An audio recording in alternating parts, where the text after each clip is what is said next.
ওসমান হাদি নামক একজন মবস্টার, তিনি গুলিবিদ্ধ হয়ে 14 ডিসেম্বর মারা গেল। হ্যাঁ, ওদের মৃত্যু অবধারিত, ওদের সতীর্থরাই ওদের মারবে, কারণ ওরা যা সৃষ্টি করেছে। কিন্তু আমরা তো এটা চাই না, মানে ওর শাস্তি হবে এই দেশে, ওরে এইভাবে মেরে ফেলবে। আর এদের মৃত্যুটা কেন হবে? বিচার বহির্ভূত হত্যা তো আমরা বিশ্বাস করি না।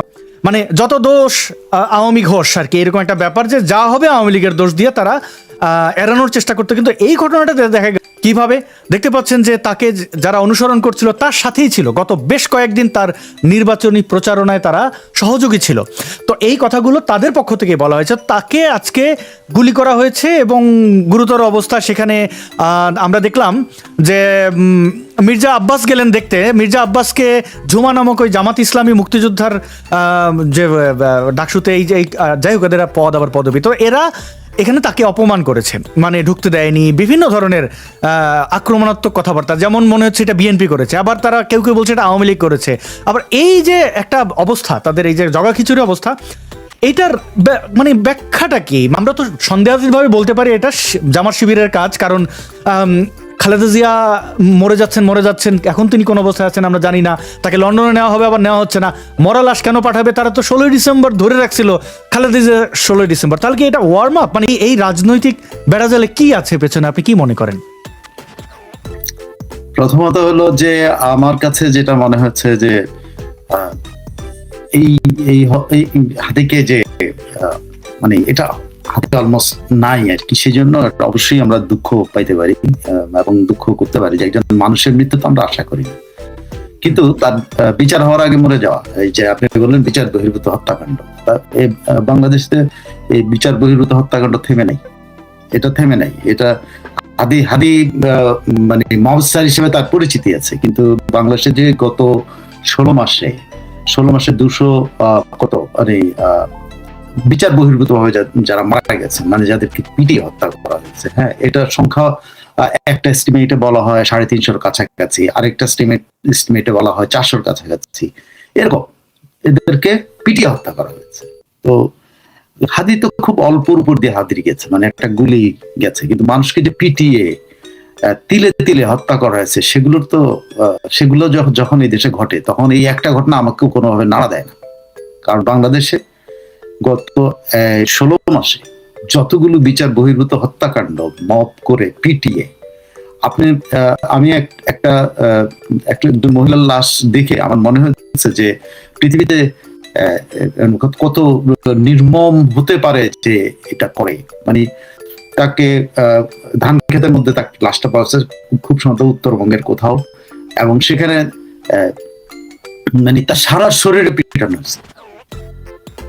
মানুষের কত নির্মমতা হতে পারে, এই দেশে মানুষের কত নির্মম হতে পারে, সেটা কিন্তু ওই লাশটার দিকে তাকালে।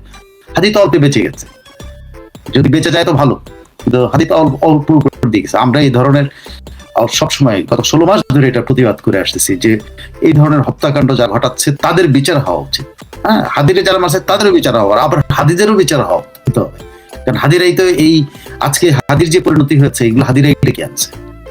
তো এরা তো অনেক মানুষকে হত্যা করেছে, অনেক জায়গায় মব, মানে সে কত শত জায়গায় ভাঙছে, এবং সে সময় বলেছে যে এখন আর ফ্রিতে মব করবো না, ফ্রিতে ভাঙচুর করবো না, টাকা দিতে হবে। আবার এখন দেখা যাচ্ছে 2-3 দিন ধরে তার পকেটে মানুষ টাকা দিয়ে যায়। আমি শুধু একটা জায়গায় একটু পয়েন্ট আউট করবেন, আমার এই সমীকরণটা মিলছে না। এটা তো সেই দল জামাত ইসলামী 1971 সালে তারা আমাদের দেশের মানুষকে হত্যা করেছিল তাদের স্বার্থ উদ্ধারের জন্য। চিন্তা করে দেখেন, এই বাংলাদেশের নাগরিকরা এই বাংলাদেশের মা বোনদেরকে পাকিস্তানি মিলিটারিদের কাছে দিয়ে আসছে, ক্যাম্পে ধরে নিয়ে যায়। এরা তো সেই জামাত ইসলাম। আচ্ছা, ভুলে গেলাম জামাত ইসলাম এখন দুধে দেওয়া তুলসী পাতা।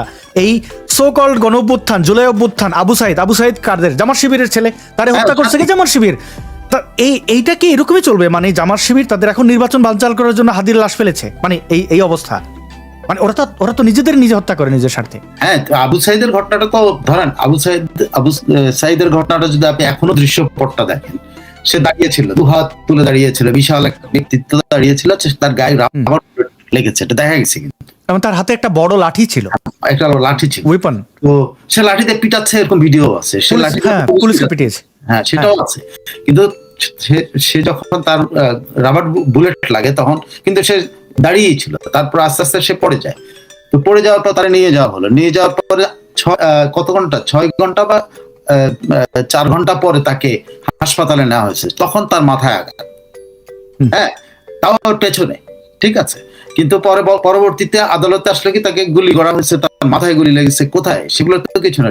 এই ওরা নিজেরা নিজেদের লোককে হত্যা করে ওরা ভাই এখানে একটা একটা জায়গায় প্রোপাগান্ডার কারণে একটা ইনফরমেশন আমরা অনেকেই ভুল করেছি। সেটা হচ্ছে আবু সাইদকে বিকেল 3টার সময় হাসপাতালে নেওয়া হয়েছিল। হাসপাতালের ওই যে পেপারটা, নথিটা আমি দেখেছি একদম হাই রেজুলেশনে, আপনি জুম করলে দেখবেন ওই 3টা এমনভাবে লিখছে, ওইটা দেখে মনে হচ্ছে 8 আসলে 8 না, ওটা 3 ছিল। 3টার সময় বিকেল 3টায় তাকে হাসপাতালের নথিতে এটা আছে। তো আবু সাইদকে দ্রুতই মৃত্যু নিশ্চিত করছে তার সতীর্থরা, যেটা হাদির ক্ষেত্রে ঘটেছে, যেটা 1971-এ আমাদের ওই যে আমাদের হত্যা করি, এটা একমাত্র জামাতে ইসলাম খুব অসাধারণভাবে এই কাজটা করেছে। বিএনপি করেছে, 21 আগস্ট ঘটিয়েছে, বহুবার করেছে। বঙ্গবন্ধুর মৃত্যু হত্যার দিনটিকে নিয়ে খালেদা জিয়া উল্লাস করেছেন, এখন অবধারিত, মানে তার মৃত্যু এখন এই 16 তারিখ হবে না কবে হবে এটা ইউনুস ডিসাইড করছে, অফিসিয়াল ঘোষণাটা। তো জিনিসটা দাঁড়াচ্ছে কোথায়, যে এই মানে সতীর্থদের হত্যা এইভাবে করে কি তারা নির্বাচন বানচাল করতে পারবে? এদের ব্যাপারে কি মানুষের কোনো সেন্টিমেন্ট আছে? হাদি মরলে কি হয়েছে বাংলাদেশে? ওরা তো হলো, বুঝছেন, ওদের তো নির্বাচনের দরকার, যে কোনো মূল্যে ক্ষমতায় থাকতে চায়। স্বাধীন মুক্তিযুদ্ধের সময় তারা তো ক্ষমতায় থাকতে চেয়েছিল, তাই না? তারা তো মন্ত্রিসভায় ছিল, তারা সব জায়গায় ছিল। তো তারা ক্ষমতার জন্য দেশের মানুষকে মেরেছে। এরা তাদের ক্ষমতার জন্য একটা হাদি কেন আরো 5টা হাদি মেরে ফেললো, এতে কোন দেখবেন যে আরো কতজনকে মারছে, মেরে অভিযোগ করবে হ্যাঁ যে না এটা অন্যরা করেছে যারা। কিন্তু এই ঘটনাগুলো করে তারা যেটা চায় সেটা হলো তারা ক্ষমতায় থাকার যে আনন্দটা, হ্যাঁ, বা ক্ষমতায় থেকে বাংলাদেশকে রুল করা, কি বলে, বয়লিং এর মধ্যে রাখা, সবসময় বাংলাদেশকে উনুনের মধ্যে রেখে, বয়লের মধ্যে রেখে তারা তাদের স্বার্থ হাসিল করে, এবং এক পর্যায়ে তারা দেশটাকে দখল করার চিন্তা করে। যে এটা তো ধরেন ওদের অনেক দিনের আকাঙ্ক্ষা থেকে এটা করতেছে, এবং এই সরকারের মেয়াদ যদি তারা বাড়াতে পারে তাহলে তারা মনে করে যে তারা সমাজের সর্বস্তরে, মানে প্রশাসনের সর্বস্তরে, আইন কাঠামোর সর্বস্তরে, পুলিশ কাঠামোর সর্বস্তরে তারা ঢুকে যেতে পারবে। আপনি অনেকগুলো ছবি দেখবেন, বলা হচ্ছে যে এই পুলিশ আমরা কখনো দেখিনি, এবং এই পুলিশরা নাকি আসলে কোনো রিক্রুটেড পুলিশ না, বাট দে আর ট্রেন্ড। এরা কারা, মানে পুলিশের ড্রেস পরে তারা পুলিশের সাথে থাকে। তো এই যে রাজাকারদের মতোই অবস্থা, রাজাকাররা তো এরকম করেই, আর মানে মিলিটারি একটা ড্রেস দিছিল তাদের, ওই ড্রেস পরে মিলিটারির সাথে ঘুরতো। তারা কিন্তু মিলিটারি ড্রেস পরেই ঘুরতো, কিন্তু হয়তো তাদের অন্যান্য ইয়েতে বোঝা যেত এরা রাজাকার, কারণ তাদের আচার আচরণ সবকিছু বোঝা যেত, কিন্তু তারা তো ওই ড্রেস পরেই ঘুরছে। সেম কাজটা এখন পুলিশের মধ্যে করতেছে। এবং আপনি যেভাবে হাদিরে যে গুলি করছে, এটা মানে নিজেরা নিজেদেরকে হত্যা করে এই ক্ষমতাটা লম্বা করা তাদের। এটা নির্বাচন অন্য জিনিস, নির্বাচন হলে কি না হলেই কি, বাংলাদেশের নির্বাচন এখন হইলেই কি না হইলেই কি, এখানে যদি মানে 50% মানুষের বা 60% মানুষের যদি অংশগ্রহণ না থাকে তাহলে এটা তো কোনো নির্বাচন হচ্ছে না। তো নির্বাচন হলে কি না, তারা আসলে তাদের ক্ষমতাটা ছায়া ক্ষমতা, যেটা থেকে তাদের দোষ হবে না, কিন্তু তারা ক্ষমতায় আছে, এই আনন্দটা তারা ভোগ করবে, এইটার জন্য তারা আঞ্জাম করার জন্য রেডিতে আছে। এটা পুলিশ হত্যা নিয়ে আমরা একটা ভিডিও দেখি, ছোট্ট ভিডিও।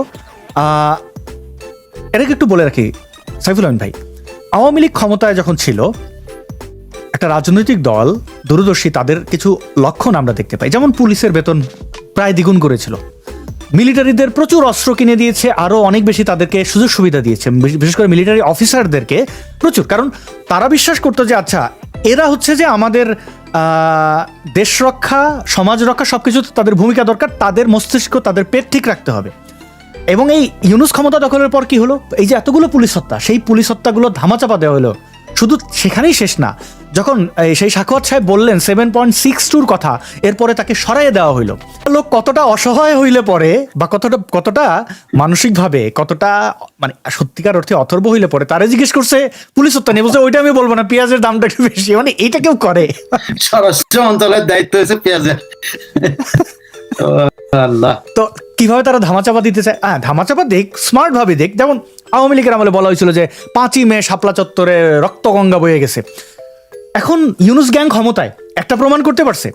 বিবিসি বাংলার প্রধান সাবির মোস্তফা কয়েকদিন আগে বাংলাদেশে বসে বলছেন যে না, এরকম আমরা কাদের কল সেখানে স্থানীয় ছিল, যদি দমন নিপীড়নও করে, সেটা স্মার্ট ভাবে করতে হবে। আওয়ামী লীগ এত স্মার্ট ছিল যে আমরা সন্দেহ হয়েছে যে কিছু একটা করছে, কারণ আমাদের কাছে কোনো ক্লু নাই। আর এ তো একদম আইসা বইলেই দিতেছে, রে ভাই আমরা পুলিশ মাইরে ফেলছে, মাইরে ফেলুক, আরো পুলিশ মরবে, কিন্তু আমরা ওদিকে কোনো বিচার করবো না। এখন তাহলে তাদের পক্ষে কি পুলিশ কোনো কাজ করবে, ফাংশন করবে? আর যদি আওয়ামী লীগ কোনোভাবে কালকে রিটার্ন করে, এদের সামাল দেওয়ার ক্ষমতা আছে? একটা স্বরাষ্ট্র মন্ত্রী যদি এরকম অবস্থান থাকে, আওয়ামী লীগ যদি সাহস করে নামতো, মানে আগামীকালই আওয়ামী লীগ রাজধানী দখল নিতে পারে, কিন্তু আওয়ামী লীগ তো এখনো সেই সাহসটা হয়নি। যাই হোক, আপনি একটা কথা উঠিয়েছেন, আমি সেই কথাটা, সেটা হলো বিডিআর হত্যা, সরি কি যেন শাপলা 7.62 শাপলা চত্বর, হ্যাঁ 5 মে, হ্যাঁ 5 মে দেখেন, সাবির মুস্তফা বলছে আমরা সেটাকে অনেক বড় গুরুত্ব দিই। আমি আপনাকে আরেকটা বলি, আমি সেই দিন বা সেই সময় 2 দিন আমি একটা অফিস করছি, হ্যাঁ, আমার 4 জন রিপোর্টার ওখানে ছিল। দেখেন আমাদের অবস্থাটা কি দাঁড়িয়েছে, যে প্রতিষ্ঠানটা, সন্দেহটার কথা আমি বলছি, আমরা কি পরিমাণ নিজেদেরকে নিজেরা হিউমিলেট করি, সেটা হলো যে প্রতিষ্ঠানের 4 জন রিপোর্টার সারা রাত, হ্যাঁ সারাদিন তো ছিল, কিন্তু সারাটা রাত এই পুরো অপারেশনের সাথে লাইভ ছিল, লাইভ। এই যে প্রতিষ্ঠানে সাবির মুস্তফা কথা হচ্ছে, সেই প্রতিষ্ঠানে এনেই সাবির মুস্তফাকে কিন্তু আবার কনফার্ম করানো হচ্ছে যে ওখানে এরকম হয় নাই। তাহলে বুঝেন দেখে আমরা নিজেদের কতটা সন্দেহ করি। মানে সাবির মুস্তফাকে এখানে সার্টিফিকেট দিতে হচ্ছে কোথায়? ওই প্রতিষ্ঠানে, যে প্রতিষ্ঠান সারা রাত ধরে এই অপারেশনের সাথে রিপোর্টাররা অলমোস্ট এমবেডেড অবস্থায় ছিল।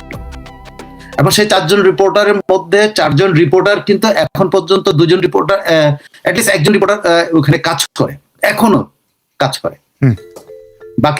বাকি 3 জনের মধ্যে একজন চলে গেছে, আরেকজন অন্য চাকরি নিয়েছে, এরকম হয়েছে। কিন্তু 4 জন রিপোর্টারের মধ্যে অ্যাটলিস্ট একজন এখনো অ্যাক্টিভলি ওখানে রিপোর্টিং এ আছে। অথচ এখন সেই রিপোর্টারটারে কিন্তু ওই প্রতিষ্ঠানে নিয়ে জিজ্ঞেস করা হয়, মানে ওই প্রতিষ্ঠান যদি তুই সন্দেহ হতো, তাহলে ওই রিপোর্টারটাকে ডাকে ভাবতে পারতো যে তুমি ওই রাতে ছিল, তুমি বলো না। আমরা এতটাই সন্দেহ প্রবণ জাতি, আমাদেরকে সাবির মুস্তফাকে আনতে হয়েছে, লন্ডন থেকে উড়ে আনতে হয়েছে এই শাপলা চত্বরের ইয়ার জন্য। অথচ সেই সময় যে নিউজ এডিটররা ছিল তারা লাইভ দেখেছে। আমারটা বাদ, নিউজ এডিটর ছিল তো, রাতে নিউজ এডিটররা কাজ করেছে, রাতে এনআরইরা কাজ করেছে, নিউজ রুম এডিটররা কাজ করছে, রাতে ভিডিও এডিটররা কাজ করছে। প্রত্যেকে তো ওই লগে, আমাদের সেই ওই দিনটার লগের মধ্যে কিন্তু সবার নাম আছে। প্রত্যেকটা আদিল সাহেব কই, সেনা লিস্ট দিল? হ্যাঁ, আমি বলছি আমরা সন্দেহ প্রবণতা, আমরা যে কতটা সন্দেহ প্রবণ, কতটা খারাপ একটা মানসিকতা, আমাদের সার্টিফিকেট নিতে হয়। আমি ওই প্রতিষ্ঠানটার পুরো লিস্টটা যদি আপনি বের করে তাদেরকে নিয়ে ইন্টারভিউ করতে হবে। ওই দিন রাতে তোমরা কি দেখছো লাইভে? কারণ আমাদের এখানে লাইভ রেকর্ডিং হয়েছে, এভরিথিং ওয়াজ রেকর্ডেড, ঠিক আছে? তো এখন আমাদের সার্টিফিকেট দিতে হয়, কোথা থেকে? লন্ডন থেকে উড়ে এনে সাবির মুস্তফাকে দিতে হয়। এটি হলো আমরা জাতি। আমি একটু উদাহরণ দেওয়ার জন্য চেষ্টা করছি, এবং ওই প্রতিষ্ঠানটাই করতেছে। এই জন্য আমি কথাটা প্রাসঙ্গিক ভাবে, আপনি যেহেতু সাবির মুস্তফার নাম উঠেছেন, আমি কথাটা বলতে বাধ্য হলাম যে আমরা জাতি হিসাবে এরকম। এখন দেখেন, আপনি এই যে এই গান্ডু বলেন, টান্ডু বলেন, এই স্বরাষ্ট্র উপদেষ্টা, সে হয়তো চকলেট বোমা দেখছে, চকলেট বোমাটা সে পেঁয়াজ মনে করছে, আমার একটা ধারণা আর কি। হ্যাঁ, পেঁয়াজ দেখে নাই। মানে এ কি আসলে শারীরিক ভাবে ফিট, মানে মানসিক মেন্টাল হেলথ এরকম, কিন্তু এই লোকটা এরকম। আপনি এই লোককে এই জন্য কেন বলছি, আমি আবার বলছি, ইয়াতে বিডিআর এর যখন সে ডিজি হয়, হ্যাঁ, তখন সে বিডিআর এর ডিজি এবং সে তদন্ত চালাচ্ছিল, তখন তার ইন্টারভিউ গুলো বাইর করে দেন, তখন কিন্তু এরকম গান্ডু মার্কাই কথা বলতো। বাট লোকটা জীবনে কিন্তু গান্ডু না, লোকটা অত্যন্ত ধুরন্ধর, অত্যন্ত ধূর্ত। 111 এর সময় ঘটনা শুনবেন তার কথা। 111 সময় এই লোকটা, হ্যাঁ, এই লোকটা ছিল কিসে জানেন? খালেদা জিয়া বরখাস্ত করছিল ইয়ের জন্য, ওই যে মইনুয়াবুদেরকে বরখাস্ত করার জন্য রাষ্ট্রপতির কাছে প্রস্তাব পাঠিয়েছে যে এরা আমার সাথে ঝামেলা করতে পারে। এইটা রাষ্ট্রপতির দপ্তরে রাষ্ট্রপতিটা সাইন করে পিএসওর কাছে দিয়েছে। এই ছিল পিএসও, প্রিন্সিপাল স্টাফ অফিসার, কারণ সকল ডকুমেন্ট রাষ্ট্রপতির দপ্তর থেকে স্বরাষ্ট্র প্রিন্সিপাল স্টাফ অফিসারের কাছে যাবে, তার দপ্তরে যাবে, ওই দপ্তরে যাবে, ওই দপ্তর থেকে চিফের কাছে আসবে। মাস্কের ছিল, সেই চিঠিটা বগল দাবা করে চিফের কাছে বলে দিছে, চিফ আপনাদের কয়েকজন তো এরকম করছে। এই মইনু সবার সাথে যোগাযোগ করে কিন্তু কুটা করতে পারছে। এই কিন্তু সেই লোক, আচ্ছা, আমরা একে দেখি একে তো এরকম এই গান্ডু মার্কা কথা বলে, কিন্তু আদতে কিন্তু অত্যন্ত ধূর্ত এবং অত্যন্ত চালাক, এবং সে মেজার্ড ওয়েতে তার কাজটা করে। আপনি যে রিপোর্ট দিচ্ছে সে কি বলছে? সে বলছে যে এই রিপোর্টটা এত বড় বেশি, এটা পড়তে অনেক সময় লাগবে পড়া, অথচ ওই রিপোর্টে কিন্তু তাকেও অ্যাকিউজ করা হয়েছে যে রিপোর্ট জমা দিয়েছে। রাইট। সাইফুল আমিন ভাই, আমার তো আসলে এই সময় দাঁড়ায় এই কয়েক সেকেন্ড ধরে আমার ইউনুসের জন্য মায়া হচ্ছে। হাদির কথা চিন্তা করে, ইউনুসের কথা, মানে এই মানুষগুলোর যদি শাস্তি না হয় তাহলে এটা তো একটা, মানে ওই লোকের তো এমনিই বয়স বেশি, তারেকেও হয়তো মারবে না, সে অক্কা পেয়ে গেলে তাহলে কি হবে? মানে আমি না শেখ হাসিনা চুবাইতে চাইছে, আমার তার উপরে রাগ হইতেছে যে সে কেন ওরে জেলে আটকায় রাখে নাই। আর যাই হোক, যেটা গেছে গেছে, সামনে কি ঘটবে